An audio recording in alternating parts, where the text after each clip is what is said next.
આગામી 7 દિવસ રાજ્યમાં સામાન્ય વરસાદની આગાહી હવામાન વિભાગે વ્યક્ત કરી છે। દક્ષિણ ગુજરાત માટે ભારે વરસાદની આગાહી વ્યક્ત કરવામાં આવી છે। દક્ષિણ ગુજરાત માટે ભારે વરસાદને લઈને યલો એલર્ટ પણ જાહેર કરવામાં આવ્યું છે। નવસારી, સુરત, વલસાડ, તાપી અને ડાંગમાં ભારે વરસાદની આગાહી વ્યક્ત કરવામાં આવી છે। દમણ, દાદરા નગર હવેલીમાં પણ ભારે વરસાદની આગાહી છે। વરસાદની આગાહી જે પ્રમાણે કરવામાં આવી છે, આ દરમિયાન માછીમારોને દરિયો ન ખેડવા માટે હવામાન વિભાગે સૂચના આપી છે। હાલ રાજ્યમાં વેસ્ટર્ન ડિસ્ટર્બન્સ મોન્સૂન ટ્રફ સક્રિય છે। અમદાવાદમાં પણ હળવાથી મધ્યમ વરસાદની આગાહી છે।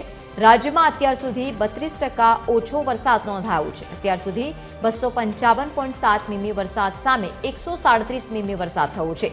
દ્વારકામાં 96% જેટલો ઓછો વરસાદી માહોલ જામ્યો છે। અમદાવાદમાં 47% ઓછો વરસાદ નોંધાયો।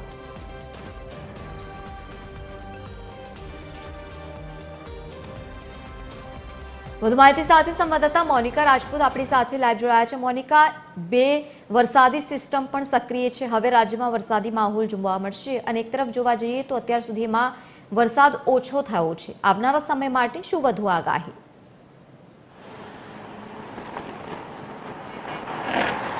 બિલકુલથી લવલીન, ગુજરાતમાં ભારે વરસાદ બાદ વચ્ચે કેટલાક દિવસ સુધી જે વરસાદે વિરામ લીધો હતો, ત્યારે ફરી એકવાર હવે જે બંગાળની જે ખાડી જે છે તેમાં એક સિનોસ્ટિક સિસ્ટમ જે છે સક્રિય બની છે, જેને લઈને કેટલાક એવા જિલ્લાઓ જે છે તેમાં ભારેથી અતિ ભારે વરસાદની આગાહી હવામાન વિભાગ દ્વારા કરવામાં આવી છે।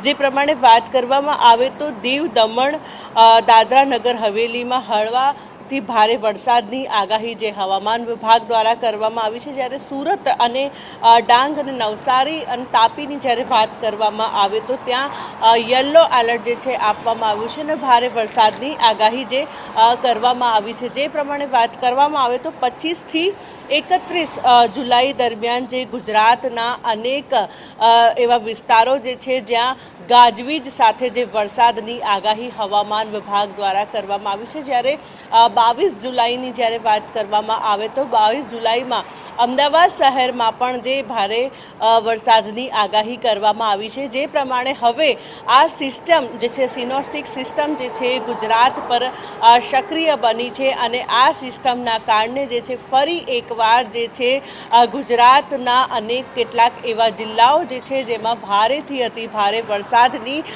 આગાહી કરવામાં આવી છે। પરંતુ જે પ્રમાણે ગુજરાતમાં વરસાદ જે છે વરસી રહ્યો છે, જેમાં હજી પણ ગુજરાતમાં 32% જેટલો વરસાદ જે છે ઓછો વરસ્યો છે। લવલીન, બિલકુલ મોનિકા, આભાર સમગ્ર માહિતી સાથે જોડાવા બદલ। તો સરેરાશ વરસાદની જ્યારે આપણે વાત કરી રહ્યા છીએ એ પ્રમાણસર ઓછો છે, પરંતુ અત્યારે બે સિસ્ટમ રાજ્યભરમાં સક્રિય છે અને જેની અસર અમદાવાદમાં પણ જોવા મળશે। સામાન્ય વરસાદી માહોલ જામશે। जो डिस्ट्रिक्ट है जहाँ पर हैवी रेनफॉल की वार्निंग है वो डिस्ट्रिक्ट है सूरत, नवसारी, वलसाड़, दमन, दादरा नगर हवेली और तापी और डांग डिस्ट्रिक्ट शामिल है, जिसमें हैवी रेनफॉल की वार्निंग और साथ में येलो अलर्ट है आज के लिए। और फिशरमैन वार्निंग की बात करेंगे तो आज के लिए फिशरमैन की वार्निंग है डे 3, डे 4 और डे 5 में एंटायर गुजरात कोस्ट के लिए स्क्वाली विंड की वार्निंग है, जिसमें जो विंड होगी 45 से 55 और साथ में जो गस्टिंग विंड होगी वो 65 किलोमीटर पर आवर के आसपास रहने का पूर्वानुमान है।